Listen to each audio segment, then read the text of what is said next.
saya duduk di sini, oke? Bisa nggak saya hadirkan Jakarta di pikiran saya?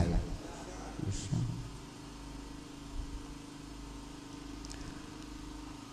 Kalau Isra Mi'raj itu adalah perjalanan rohani, ya sangat mungkin, betul nggak?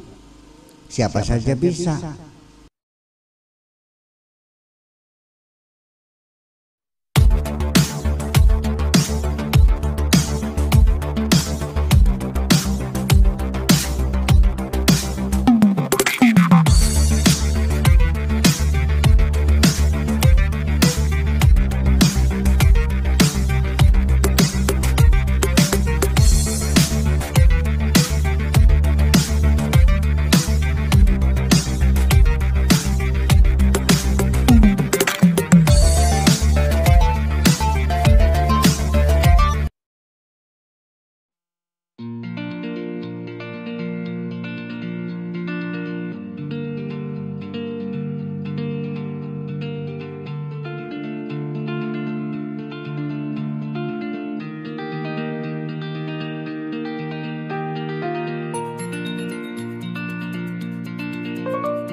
Peristiwa Isra Mi'raj ini yang terjadi kurang lebih 14 abad yang lalu dapat kita ketahui dari ayat suci Al-Quran di surat 17 atau surat Al-Isra ayat pertama, yang kurang lebih dalam bahasa Indonesia berbunyi, Maha suci Allah yang telah memperjalankan hambanya pada suatu malam dari Masjidil Haram ke Masjidil Aqsa, yang telah kami berkahi sekelilingnya agar kami perlihatkan sebagian dari tanda-tanda kebesaran kami. Sesungguhnya Dia Maha Pendengar lagi Maha Mengetahui. Ayat ini sebenarnya bergetar saya ngomong ayat ini, membicarakan ayat ini. Bukan bergetar karena melihat Bang Rudi sang debater situ, banyak kali Rudinya debater, seperti Rudi Yohanes banyak kali orangnya. Bukan itu. Jadi ayat ini semacam challenge, tantangan kepada manusia.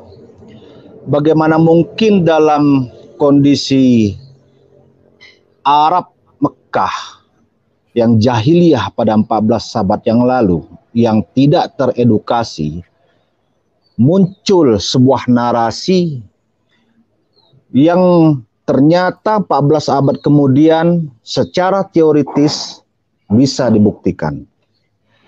Kalau teorinya cuma satu, mungkin kita bisa mengatakan itu cocoklogi. Tapi ketika teori itu sampai 3 paralel dengan peristiwa Isra Mi'raj, itu sudah bukan cocoklogi lagi. Itu sudah merupakan sebuah fakta yang tidak bisa dibantah lagi.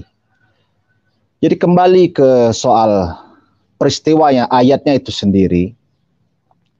Ini semacam, bagi saya, semacam pertaruhan sebenarnya. Benarkah?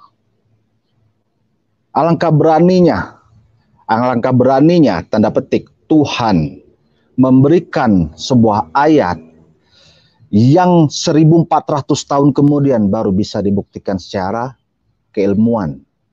Artinya dalam kurun waktu 14.400 tahun tersebut, itu bersiap-siaplah umat Islam mengalami cemoohan dari kalangan non-muslim. Terus mengalami cemoohan. Tapi ternyata pada abad 20, secara saintifik, Isra Mi'raj telah terbukti dan tidak terbantahkan. Beberapa teori yang menunjang Isra Mi'raj ini adalah yang telah terbukti tentunya. Satu, itu teori anihilasi yang digagas oleh Einstein pada tahun 1928, kemudian disempurnakan pada tahun 2012 oleh 3 orang ilmuwan dari Komisi Nuklir Eropa. Pertama, Sheldon Glashow, kemudian seorang Muslim, Abdus Salam, dan ketiga Weinsberg. Teori anihilasi ini sangat erat kaitannya dengan Isra Mi'raj karena di situ bisa dibuktikan bahwa materi bisa menjadi sebuah energi ketika materi tersebut direaksikan oleh antimateri.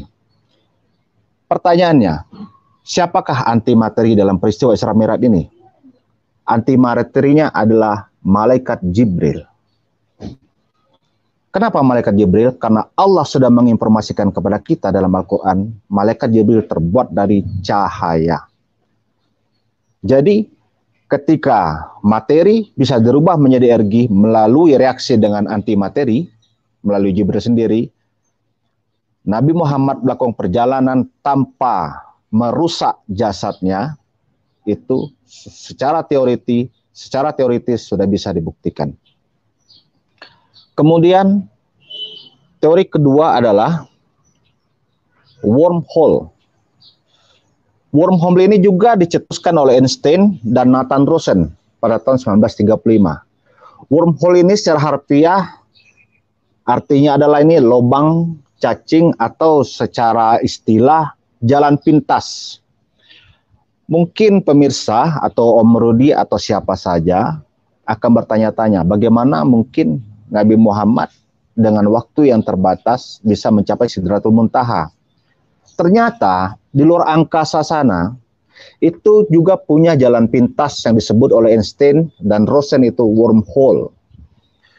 Jadi bukan hal yang mustahil ketika perjalanannya memakan waktu jutaan tahun, itu bisa ditempuh hanya dalam waktu beberapa jam dengan beberapa catatan. Kecepatan harus konstan sesuai dengan kecepatan cahaya, yaitu 300.000 km per detik, dan menempuh jalur wormhole seperti yang diteorikan oleh Einstein.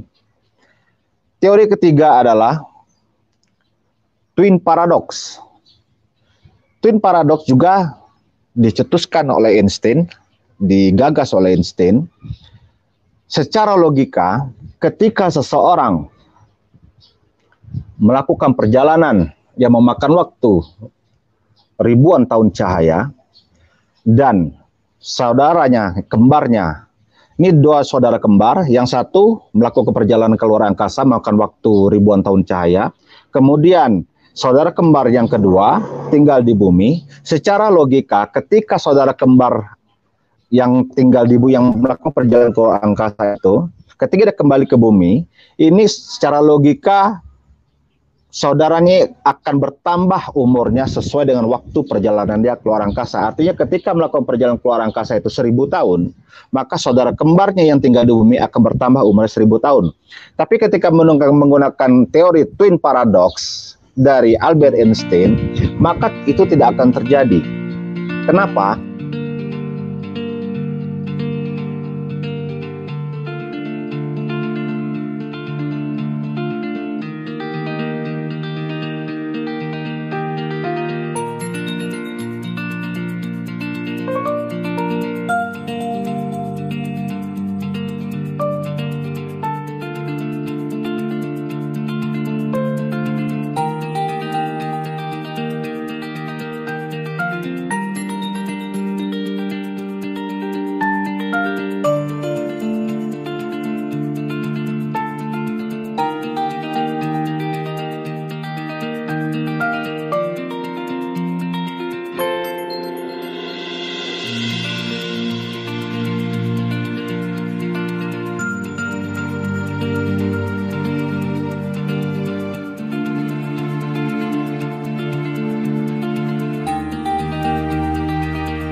saya duduk di sini, oke? Bisa nggak saya hadirkan Jakarta di pikiran saya?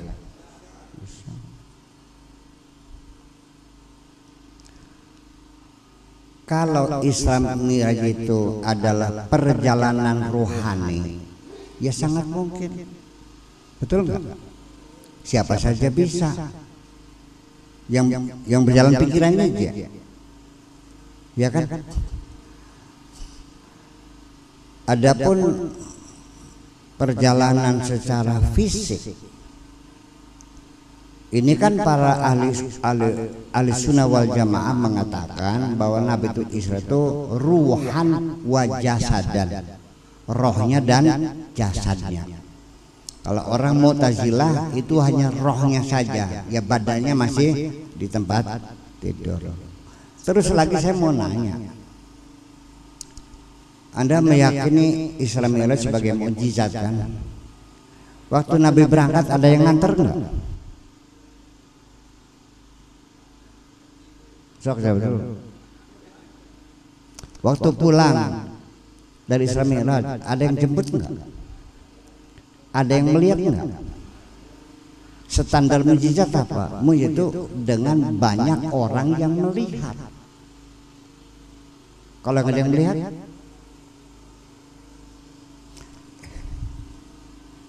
ya punten ini mah. Nabi Musa memukulkan tongkatnya ke lautan, das, terbuka. Umatnya di belakang dia, ya kan? Banyak yang melihat. Lalu mereka menyeberangi lautan. Banyak melihat. Nabi Isa menghidupkan orang mati. Banyak yang melihat. Jadi dari mana taunya mukjizat kalau nggak ada yang lihat? Itu saja. Saya begini. Ya, akhirnya kalau saya mah kemukjizatannya begini. Ini Ka'bah kan belum jadi masjid, masih berhala melulu kan. Haikal Sulaiman, sinagog yang ada di Yerusalem juga belum jadi masjid kan. Kok mengatakan minal masjidil haram ilal masjidil aqsa? Bagi saya ini salah satu kemujizatannya, bahwa Allah sudah mengklaim yang mananya ini pasti tidak lama lagi bakal jadi masjid. Tidak mengatakan dari Ka'bah tempat berhala ke Haikal Sulaiman, ke sinagog, tidak, tapi dari Masjidil Haram ke Masjidil Aqsa, bahwa itu nanti bakal jadi masjid dan ini bakal jadi masjid.